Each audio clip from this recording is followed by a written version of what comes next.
Hello friends, I hope you are doing well. Welcome to another video about a criminal case from my channel. The story begins when 17-year-old Carlos Hollowell calls 911 at around 18:15, and after that the call is taken to the Ciro City office. Yes, 911, what is the address of the emergency?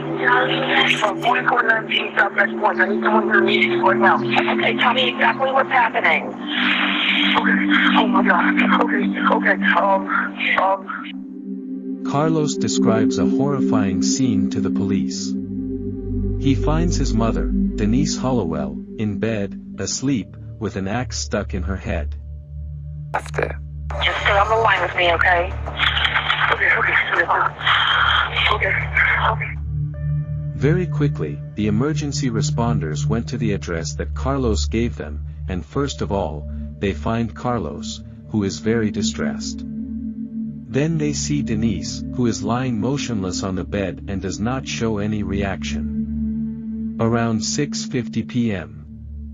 In 2006, Denise adopted Carlos from Guatemala when he was 4 years old, and since then she has raised Carlos alone. On July 13, 2019, Carlos and Denise had a funeral. One of their acquaintances is going back to their house, which was by the lake. They had bought a cake for themselves on the way, but before eating the cake, they decide to take a short nap. It was only 3 hours after they arrived home that Carlos called 911 and gave a terrible report. Denise was found face down on the bed, lifeless, and the case was immediately classified as a murder case. The police quickly began searching for all the evidence before they disappeared. They bring Carlos first to talk to him and ask Carlos about what happened because Carlos was the only one who was with his mother and he was the last person to see her alive. I hear barking from my side of the house, which is abnormal. Our dogs are supposed to be in that little fenced-in area. So the front door was wide open. So went to go find the dogs, checked around the property, looking for them. I couldn't find them, so I went to go wake my mom, help me find them, and then I found her there. What did you see when you walked in your home? It was our axe in the side of my mom's home, and I can still hear her trying to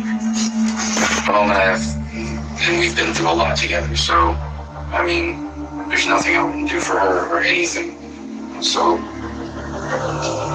I just don't know what happened. Obviously, we're not looking at an accidental situation here, right? Somebody put an axe in the back of her head. Who would have done that? I don't know anybody. All my mom's close friends, anything, people touch her. This is the only people that I know. She don't have any enemies. That I know of. She would kept to herself. So you guys are kind of out there in the middle. Yeah, we're in nowhere. Yeah, we're in the middle of nowhere. We just keep to ourselves. We put signs up because we've had small shooters and then we hear noises at night, so she just puts all that stuff up for safety. So I don't know. She hasn't had any problem with anybody? Not that I know. She also stays problem for me as well.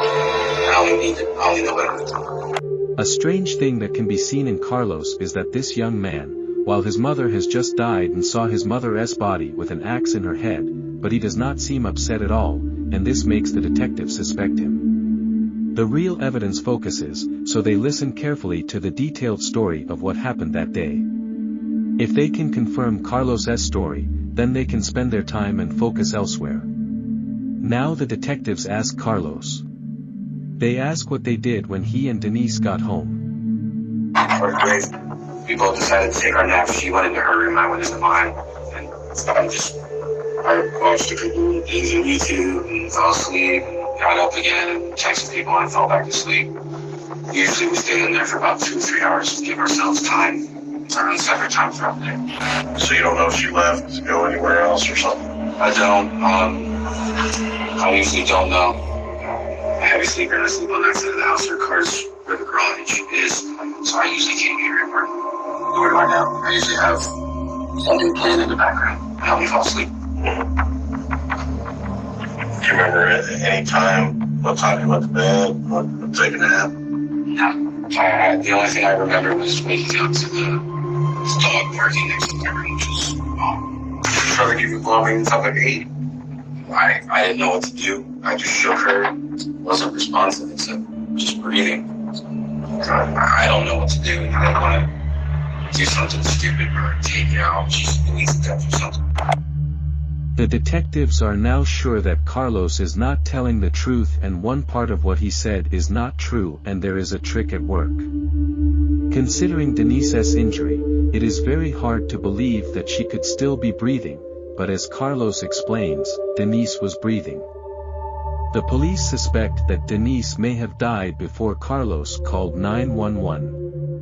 Investigators pressure Carlos to give them a full account of the events that led to his mother's death. So your mom went to her room and now came out and went back to her room again? Yeah, she does that all the time. She'll get up, get tea, she'll get up, get water, do whatever. And she doesn't always sleep deep sleep like I do. She's a restless sleep when she hears everything. So she'll always get up. The story's changing as we keep going. It just keeps changing and changing. We went from she went to you heard her. I said you went to your room. I'm confused. You said you went to your room, closed your door. You heard your mom walk to her room and close her door. Right, she was doing it in your sleep. Yeah, she was doing what she only does, and then I went to sleep. So then how you know she came all the way back in? That was before I went to sleep. I'm saying that I went to my room, closed my door, and I hear my mom doing what she only does, goes to her room. And then she needs something water. She needs to get water. Came out, got water. She went back to her room, and I went up again. So I went to sleep. Carlos's story changes several times within a few minutes. At first, he says that he went to his room and played some music, and because of those sounds, he could no longer hear a sound from outside, but then he says that he heard his mother's voice when she went to drink water. So you don't know if she left to go anywhere else or something? I don't.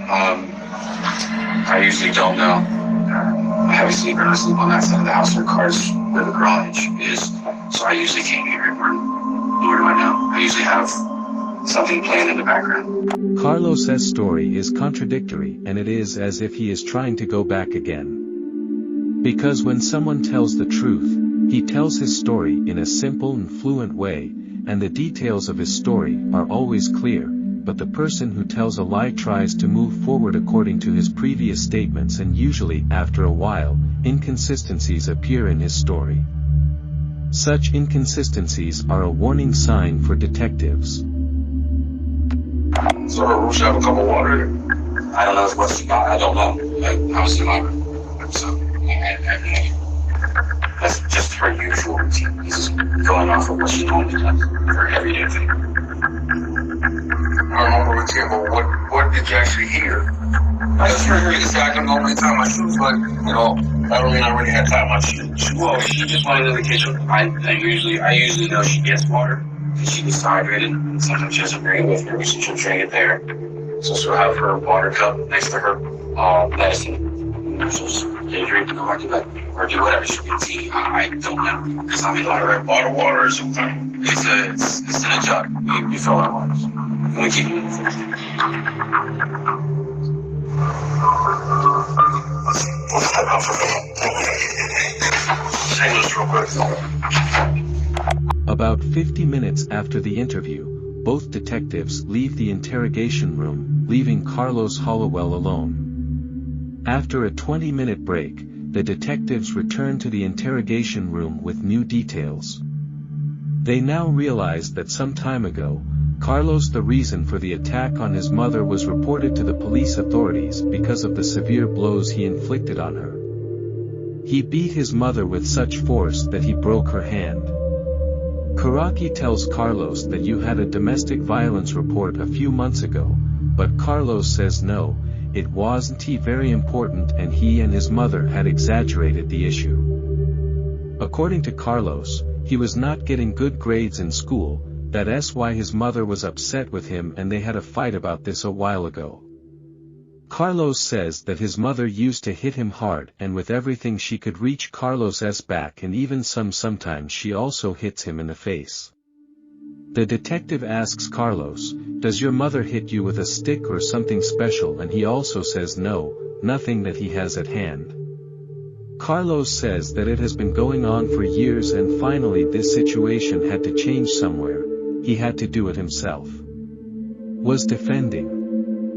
After these events, Denise threw Carlos out of the house, and after Carlos broke his mother's hand, he claimed that it was self-defense, and he went to his friends and lived there for a few months. During this time, he started taking medicine. He takes antidepressants and he gets better, and Denise allows him to come home. Carlos says that he and his mother have resolved all the problems between them and his mother is willing to let him go home. She is afraid of Carlos and has even installed a CCTV camera in the house. Denise does not trust Carlos at all and is afraid that he will hurt her again. Carlos, how often do you think it is that somebody's sitting in their house taking a nap or anything like that situation and some stranger comes in and kills them? I don't know, but I will say this. I hope you're not insinuating this, because that she adopted me from before. She has been my mother, has been by my side.